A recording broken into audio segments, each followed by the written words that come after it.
welcome to my YouTube channel, True Blue Faith. If you are new to my channel, welcome, and if you're not new, welcome to this video. My goal through True Blue Faith is just to provide a safe space for Christians to just be encouraged and feel loved on the internet. Yeah, so if you have not yet subscribed, I would love for you to go ahead and hit the subscribe button and join this growing community, and that is pretty much it. But today I have my best friend from undergrad, Alicia, with me. We met first year of undergrad at the University of Sioux Falls in South Dakota, and then our sophomore year we were roommates, and then I went to the University of Iowa, she stayed at USF, and she still lives in South Dakota, so it is a cold winter day in South Dakota that we're filming this, and we're just having a fun girls' weekend. Yeah. But we're going to talk about something that we both have in common, that low-key sucks that we have it in common, but also a lot of people just like have to go through this, and there isn't a ton of resources out there, so we just thought we would speak on our experience of being in a long-distance relationship. Yeah. It's great. Yeah. So I'll first share about my long-distance relationship, and then I'll let the queen of long-distance herself have the floor. But I have been in a long-distance relationship for 1.5 years now. We dated for a year before. I moved down to Texas to start seminary, and then we've just been going strong with long-distance since, and it's been hard, but it also is really worth it, especially now since after this year I just have 1 more year left, and you can really start to see the end of the, you can start to see the end of the road. So, alright. Yes, when I met my husband, we were living in different cities at the time, so we dated long distance the whole time, which our long distance was 1 state away. I feel like I should clarify that. And then our engagement was long distance. When we got married, we were together. He moved to South Dakota for 6 months, and then he is deployed, so we're back to long distance again. Another in separate countries. Our first year of marriage will have been half together and half apart again. So yeah, we had a small season of being together, and now we're in the season of long distance. So she has a lot of experience, which is why I thought she would be great to talk on this subject. And of course we have Homeboy. If you ever see a head moving, it's Homer, but he will go back to sleep now. Okay, so we have 6 tips for you. We each have 3. We're gonna rotate going back and forth, and then we'll wrap up the video. And then I think I'm starting. Okay. My first tip for long distance is not to rush just because you're long distance. So if you hold values of not living together until you get married, or not doing intimate things because you're not married, I would say don't rush it just so you guys can live together and be married, and because there's a lot of other things that also go into marriage, especially when you're long distance. My experience out in Texas is I've had people say, oh, why didn't David move down here with you? Or is David going to move down here? And the reality is it's not easy for him to just pick up his job and move to Texas just to move back to Des Moines in a few years.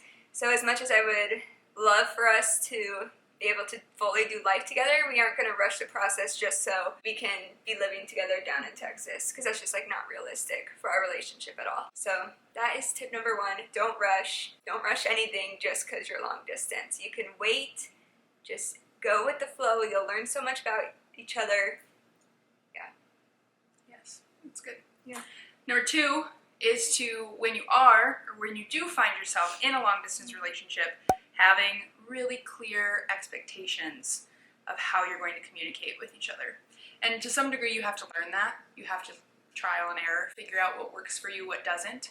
But even things like having multiple avenues of communicating, FaceTiming, calling, texting, different social media, Snapchat, Messenger, things like that, because they all have a little bit of a different flair to them. And I found really early on when we were dating, when my husband and I were dating, was that I would maybe see him post something on Facebook, and I think, oh, he hasn't responded to my text yet today, or something like that I would just... Or like open a Snapchat. Yep, and I would just let myself wander and go to the worst case scenario, and then think the worst of him, rather than thinking the best of him, and just asking, perhaps. And every time I did ask, it was always... there was a reason why, a valid reason why. But then we started having some really clear expectations about, like, I need, or I want a good night, even if we can't talk that day, like before you go to bed, any message of like, hey, it was a good day, hope you're doing well, talk to you tomorrow, or scheduling the next time that you'll be able to talk. And now with long distance and deployment, that has been vital, is scheduling time to the best of your ability, also being flexible when that doesn't work, but having expectations of, this is what I think I will need moving forward, and then trying to stick to that. Yeah. And even if you like set expectations, they can change. Yes, everything's flexible and Yes. malleable. Yeah. But if you just assume that the other person is going to know what you want or need in communication, Yeah. I have learned that does not end well. Yeah, no. So, They actually have no idea what's going through your head. correct. So. Correct. Yes. Okay, the next one is, so if you're doing a long distance relationship, and let's say, well, I guess you guys both probably do have your own lives. So, but in my situation, David still lives in Des Moines. So when I go to see him, I have to all of a sudden balance him and my family and a few of my friends still in Des Moines. So if you are traveling to see each other, make sure you make time for the two of you.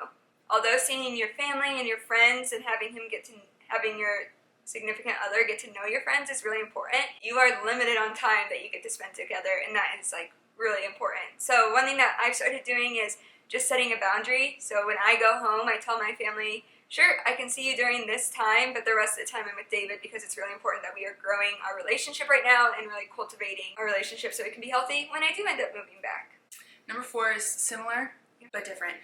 In that, number 4 is make sure you make time for some fun things. You have to do some fun things, both online in your communication and when you are in person. So there's this temptation to fall into when you're in a long distance relationship that the time that you do have together in person, it is very limited, and you're aware of that. You're always aware of when the goodbye date is. So it's really tempting to save hard or heavy conversations for times when you're together, which is totally valid, and you totally have to do that sometimes. But then if that's the only thing you do when you're hanging out together, then it's like a business meeting, and it's no longer cultivating a fun and spontaneous culture between you and your partner. So I think it's really important to like schedule fun dates or have a time limit on the amount of time you spend talking about the really serious, heavy things, because you have to get that done. And I encourage those things to happen towards the beginning of the conversations. Like get through the agenda of the business things. I've learned that in deployment, especially with taking care of some things that Jake just can't do because he's away and not having access. Like he can't call and make, appointment or adjustment things that I take care of. So I try to get him caught up on those things, get the business matter done, and then we can let that go and have fun and talk with each other. And even things that we found have been helpful are like memes. My husband and I really like memes. And so we'll like send memes to each other, and sometimes that's all our conversation needs to be or has to be, but it breaks up like the how was your day and that kind of stuff. Or like the Snapchat filter games or the Messenger games, like all that really silly stuff that seems juvenile is really valuable to maintaining that fun and spontaneity in your relationship. Definitely. Yes. And it's a way to communicate. It's a way to keep communicating without having to be like, what's up? What are you doing right now? Yeah. Because you run out of things that you're doing, if you're being honest. Yeah. Doing the exact same thing. Yes, our lives are only as cool as we pretend that they are. Very true. Okay, tip number 5, and my last tip is to make sure, if you are in a long distance relationship, that you have someone that you can go to, like I want to kind of say in your corner, who has also either experienced long distance relationship or is in a long distance relationship themselves, or they're older and they have experienced hard relationships. I learned this just, especially being down in Texas, a lot of my community down there isn't in long distance relationship. So it was really hard to go to them with like, I'm having this problem, or like this happened and I'm really frustrated, because they don't know how to respond, which is totally fine. They shouldn't know how to respond if they're not in that situation. So my mentor told me, and this is just really great advice, like, I don't even remember word for word, but it's basically like seek advice or like seek mentorship from people who have experienced what you are experiencing. So even if that's like in a job or a job role of you not being happy, you don't want to go to someone who has always been happy in their job and have never experienced not liking their job, because they're just going to be like, well, just push through it, you'll get there, So it's just kind of like that also in relationships. And so friendships, I've always gone to her. She's been steps ahead of me in long distance and in marriage and engagement in that season. And then also when you get a little crazy, because it does happen. Like, you just get crazy. They can be like, you're not crazy. Like, yes, you are crazy, but also you're not crazy. Whereas other people would be like, oh my gosh, this is not good at all. Yeah. So, yeah.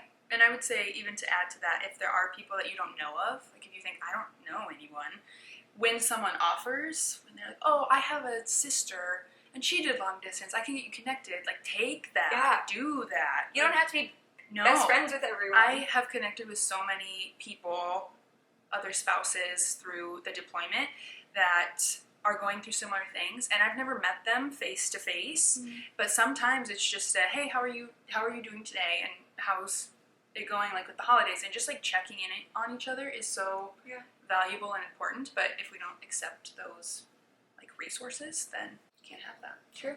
Yeah, that's good. All right, take it away. And then the last one, number 6, is to just trust the process. There's purpose in having a long distance relationship, being apart while still working on growing closer. Like, it's this you're totally set up to grow in a relationship while you're also separated by a very physical boundary. And so when Jake and I were dating, we always thought there has to be purpose and reason for this, there has to be a reason otherwise. And that was honestly like ways for us selfishly to like power through it. Like, there's got to be purpose for this, because otherwise why is it so hard? But in doing so and finding out that this deployment happened and that would be in our first year of marriage, like, having those anxieties or those jealousy moments of, well, why isn't he responding to my Snapchat, or things like that, I think would have been such an added pressure during the deployment that now I don't necessarily have that. I've kind of already worked through that season, and so I'm really thankful for that. And even in that, it's been a blessing. And like, Jake and I didn't have to worry that much about how are we going to communicate with each other while he's away, because we're used to doing that already. So, and not everybody's situation is going to be that. It's not going to be that overt or obvious, but if you are in a place where you're being forced to flex those communication muscles, even if it doesn't feel like it, that is such a gift. Yeah. Such a gift to have that. It is. So, and even the longer you date, you will see how much communication is. Yep. It's good that you're building those skills. Yep. You're getting real strong. Yeah. Okay, I just thought of one more. So I guess this is a bonus. 6 plus a bonus. Your relationship does not have to look like anyone else's. Yes. A long distance relationship does not look like the social media influencers. It's very nice with great lighting relationships. So just keep that in mind. Your friends might be in relationships and they might be moving a lot faster. They might be able to do things that you just don't get to do. And that's okay. And it's like, hopefully it'll make up for it one day. If you're with the right person, it's so worth it. And if you're not with the right person, you'll learn it soon. And you'll learn soon enough. Yeah. Absolutely. Yeah. Do you have anything else? No, that was good. Okay. Those are our 6 tips plus a bonus. And if you are in a long distance relationship, keep it up. You're doing great. Yep. It sucks. You're not alone. It's not hard forever. No, it's not hard forever. Okay, so I will wrap it up with that, and thank you so much for watching today's video. If you have not yet subscribed, I would love for you to subscribe. If you want more content between this week's video and next week's video, please feel free to check me out on Instagram. There's a podcast, the Stay True podcast, on all major podcast platforms, newsletters. There's True Blue News, and that is all that we have for you today. Yes. All right. Until next time. God bless. Yeah. Blessing.